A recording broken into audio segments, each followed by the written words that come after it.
Hello बच्चों, तो क्या हाल चाल, सब बढ़िया।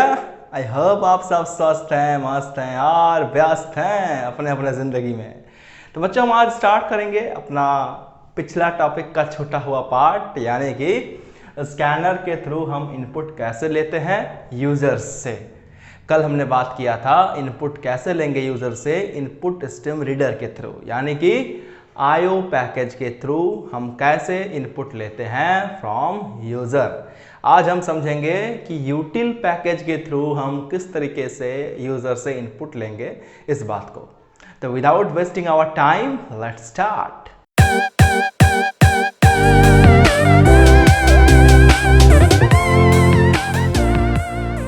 तो बच्चा, आपको एक बात बहुत बेहतरीन तरीके से मालूम होना चाहिए कि स्कैनर जो है वो एक पैकेज के अंदर प्री डिफाइंड क्लास है। और उस पैकेज का नाम क्या है? तो उस पैकेज का नाम मैं लिख देता हूं, java.util पैकेज, जिसके अंदर में आपका ये स्कैनर नाम का जो क्लास है, जो कि एक प्री डिफाइंड क्लास है, वो इस प्री डिफाइंड पैकेज के अंदर में रहता है। आपको एक छोटी सी जानकारी बहुत ही इंपॉर्टेंट है, बताना चाहूँगा कि जितने भी पैकेजेस हैं जावा में प्रेजेंट, प्री डिफाइंड पैकेजेस, वो सब हमारे JDK के अंदर स्टोर रहते हैं, जिसका नाम है जावा क्लास लाइब्रेरी JCL, है ना। ये सारे पैकेजेस, या यूटिल हो या फिर आईओ पैकेज हो या फिर लैंग पैकेज हो, जितने भी तरह के पैकेजेस हैं, और भी बहुत तरह के पैकेजेस, AWT पैकेज है ना। तो एनीवेज, तो उन सब के बारे में तो मालूम नहीं है आपको, फिर भी आपको बता दिया मैंने। तो ये सारे पैकेजेस जो होते हैं वो JDK के अंदर स्टोर रहते हैं, और JDK के अंदर में क्या होते हैं? Java class library. JDK का मतलब होता है जावा डेवलपमेंट किट, ठीक है। और इसके अंदर में हमारे बहुत सारे लाइब्रेरी हैं, जिसको हम लोग कहते हैं जावा क्लास लाइब्रेरी। और उन जावा क्लास लाइब्रेरीज में अलग अलग पैकेजेस प्रेजेंट हैं, और उन पैकेजेस के अंदर में अलग अलग फंक्शंस, अलग अलग क्लास प्रेजेंट है, और उन क्लासेस के अंदर में अलग अलग फंक्शंस हैं, और हम उन फंक्शंस का यूज़ अपने यूज़र डिफाइंड क्लास में करते हैं, जैसे कि इनपुट लेने के लिए, आउटपुट देने के लिए, इस तरीके से लेंथ फाइंड करने के लिए, राइट। ओके, तो अब हम समझते हैं कि स्कैनर नाम का जो क्लास है यूटिलिटी पैकेज के अंदर, यूटिल पैकेज के अंदर, इसे हम काम में कैसे लेंगे। मैं आपको बता देना चाहूँ एक बात, कि स्कैनर जो एक क्लास है, ये आपके द्वारा कीबोर्ड के थ्रू एंटर किया हुआ डेटा को एज अ टोकन एंटर करता है, मतलब एक एक सिंगल टोकन के तरह एंटर करता है। आपने लिखा है अंडरस्टैंडिंग कंप्यूटर एप्लीकेशन, स्कैनर क्या करता है? पहले अंडरस्टैंडिंग को लेगा, फिर कंप्यूटर को लेगा, फिर एप्लीकेशन को लेगा। ये पूरे एंटर किए हुए डेटा को एज अ स्ट्रिंग, मतलब होल स्ट्रिंग एक्सेप्ट नहीं करता है, ठीक है। ये टोकन वाइज आपके डेटा को एक्सेप्ट करता है। Very good. अब हमें ये देखना है कि सर, हम इस स्कैनर के हेल्प से यूज़र से डेटा जो एक्सेप्ट करने वाले हैं वो कैसे होने वाला है, उसके लिए हमें किस तरीके का कोड्स लिखना है, उन सब चीज़ों को समझेंगे। तो अज्यूम कर लें कि आपके पास एक छोटा सा क्लास है, और आपने ये क्लास क्रिएट किया। क्लास का नाम अज्यूम कर लेते हैं टेस्ट, ठीक है। और इसके अंदर में ऑब्वियस सी बात है, मुझे लिखना होगा पब्लिक स्टैटिक void main, और लास्ट में मुझे लगाना होगा स्ट्रिंग टाइप का एक एरे आर्ग्यूमेंट, स्ट्रिंग args। और इसमें अगर आपको इस स्कैनर के हेल्प से डेटा को एंटर करवाना होगा तो ऑब्वियस सी बात है, कुछ वेरिएबल्स चाहिए होंगे, तो आप डिक्लेयर कर सकते हो वेरिएबल। फॉर एग्जांपल इंटीजर मैंने ले लिया a, और मैं ले लेता हूँ फ्लोट f, और ले लेता हूँ स्ट्रिंग टाइप का एक वेरिएबल s, कैरेक्टर टाइप का वेरिएबल ch, और चाहो तो आप डबल ले सकते हो, डबल के लिए भी वही सेम काम होगा जो यहाँ पर हो रहा होगा।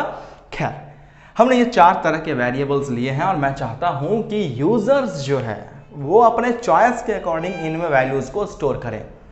उसके लिए हमें स्कैनर का यूज़ करना होगा, और मैंने आपको पहले बताया कि स्कैनर जो है पूरे डेटा को टोकन्स के फॉर्म में एक्सेप्ट करता है। पहले एक टोकन को लेगा, फिर नेक्स्ट टोकन को लेगा, फिर नेक्स्ट टोकन को लेगा। इस तरीके से वो एक एक टोकन के फॉर्म में हमारा डेटा को एक्सेप्ट करता है। तो ऑब्वियस सी बात है, मुझे स्कैनर का अगर यहाँ यूज़ करना है तो मुझे यहाँ पर इंपोर्ट करना होगा अपने पैकेज को। Import java.util.scanner। अभी आपके मन में एक सवाल जाग रहा होगा, सर यहाँ पर स्कैनर कैसे प्रकट हो गया? आपने जब लास्ट क्लास में दिखाया था आईओ के बारे में, पैकेज को जब इंपोर्ट किया था तो आपने यहाँ पर एस्ट्रिक लिखा था। नहीं, ये गलत नहीं है, बस समझने का थोड़ा सा फेर है। क्या समझने का फेर है भाई? तो चलिए देखिए समझते हैं। सर यूटिल के बाद आप एस्ट्रिक लिखे हैं, इसका मतलब क्या था? पहले ये सोचो। एस्ट्रिक का मतलब था कि all classes of the given package. हमारे पास पिछले वाले वीडियो में दो क्लास था, एक था इनपुट स्ट्रीम रीडर और दूसरा था बफर रीडर। क्या हम यहाँ पर दोनों क्लास को मेंशन कर सकते हैं एक साथ? क्या हम लिखेंगे input stream reader comma buffer reader? It is not a correct way to import any package. तो वहां पर हम क्या करते हैं, हम वहां पर एस्ट्रिक लगाते हैं जब मेरे पास बहुत सारे क्लासेस का यूज होता है एक पैकेज के अपने प्रोग्रामिंग में।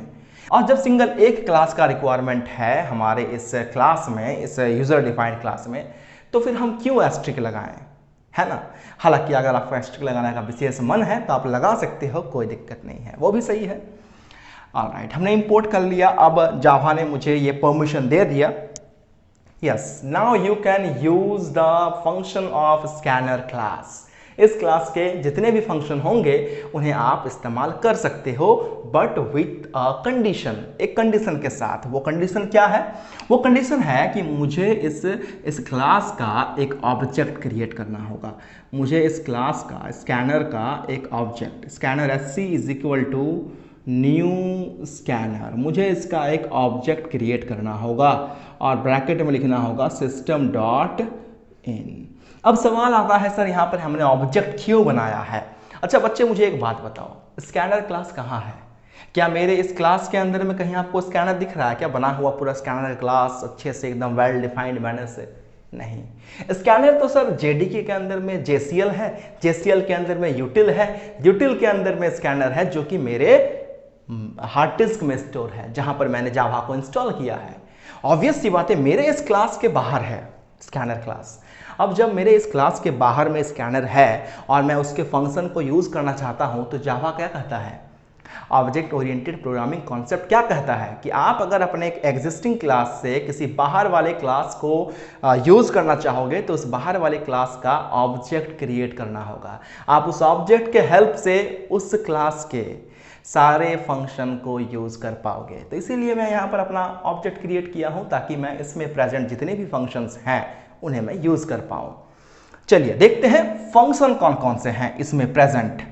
तो इंटीजर के लिए अलग फंक्शन है इंटर करना, और फ्लोट के लिए कुछ अलग फंक्शन है इंटर करने के लिए, है ना, डेटा को। तो चलिए समझते हैं।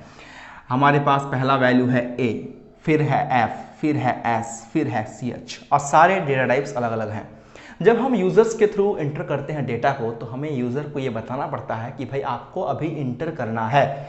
तो उसके लिए मैं एक मैसेज देना होगा कि system dot out dot println, और लिखना होगा आपको यहाँ पर कि इंटर ए इंटीजर वैल्यू।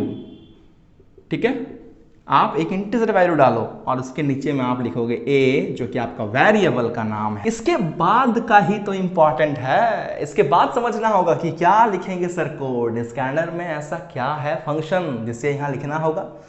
तो मैंने आपको बताया कि स्कैनर चीज़ों को, मतलब डेटा को जो आप कीबोर्ड में टाइप करते हो, उसे एज अ स्ट्रिंग टोकन के फॉर्म में लेता है। मुझे उस स्ट्रिंग टोकन को, है ना, कन्वर्ट करना होगा इंटीजर में, और साथ ही साथ कोई और अगर नंबर है तो उसे भी लेने के लिए टोकन के फॉर्म में, है ना, तो पहले फर्स्ट टोकन, फिर सेकंड टोकन, फिर थर्ड टोकन। तो इसीलिए यहाँ पर मुझे एक फंक्शन का इस्तेमाल करना होगा, और वो फंक्शन स्कैनर में है, इसीलिए मैंने स्कैनर का ऑब्जेक्ट का यूज़ किया। sc डॉट, उस फंक्शन का नाम है नेक्स्ट इंट। ये है उस फंक्शन का नाम नेक्स्ट इंट, जो क्या करेगी, आप जो भी कीबोर्ड में टाइप कर रहे होगे उसे ये एक्सेप्ट करेगा। सिस्टम डॉट इन क्या करेगा, सिस्टम डॉट इन कीबोर्ड में जो भी आप टाइप कर रहे हो ना उसे एक्सेप्ट करेगा और भेज देगा इस ऑब्जेक्ट के पास, एससी नाम के ऑब्जेक्ट के पास। ये ऑब्जेक्ट क्या करेगा, फिर आपको इस नेक्स्ट इंट फंक्शन के हेल्प से आपके इस वेरिएबल में उस डेटा को डाल देगा जो आपने कीबोर्ड में टाइप किया था। ठीक है, तो इस तरीके से आपका ए में वैल्यू आ जाएगा। अगर हमारा वेरिएबल फ्लोट टाइप का है तो अगेन एक हम मैसेज देंगे कि इंटर ए फ्लोट वैल्यू। जितना आपको वेरिएबल्स होंगे उतने सारे आपको मैसेज देने पड़ते हैं। एफ इक्वल टू लिखना होगा SC dot next float, SC dot next float, next float, float का एफ कैपिटल।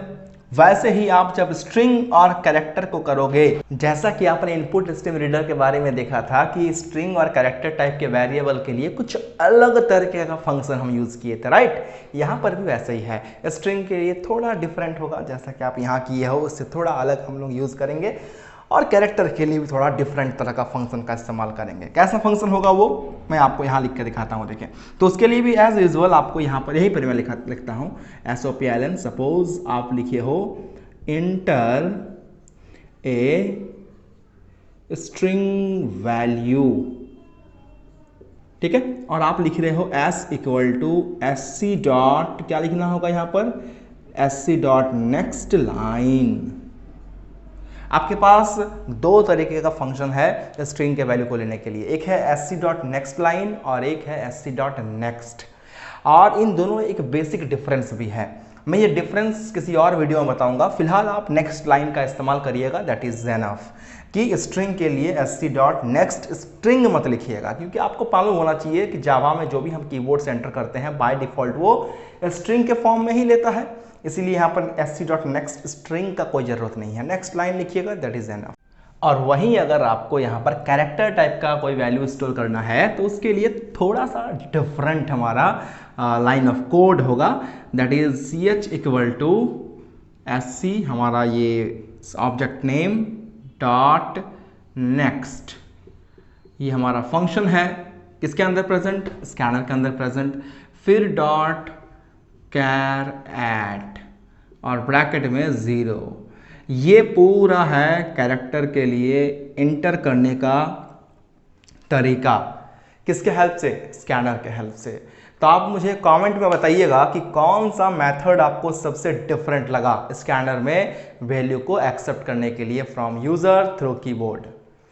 तो ये ओवरऑल मेरा पूरा स्ट्रक्चर था जहां हमने इंटीजर, फ्लोट, स्ट्रिंग, कैरेक्टर, इन सारे टाइप के वेरिएबल्स के अंदर में डेटा को स्टोर करने का तरीका को समझा स्कैनर के हेल्प से।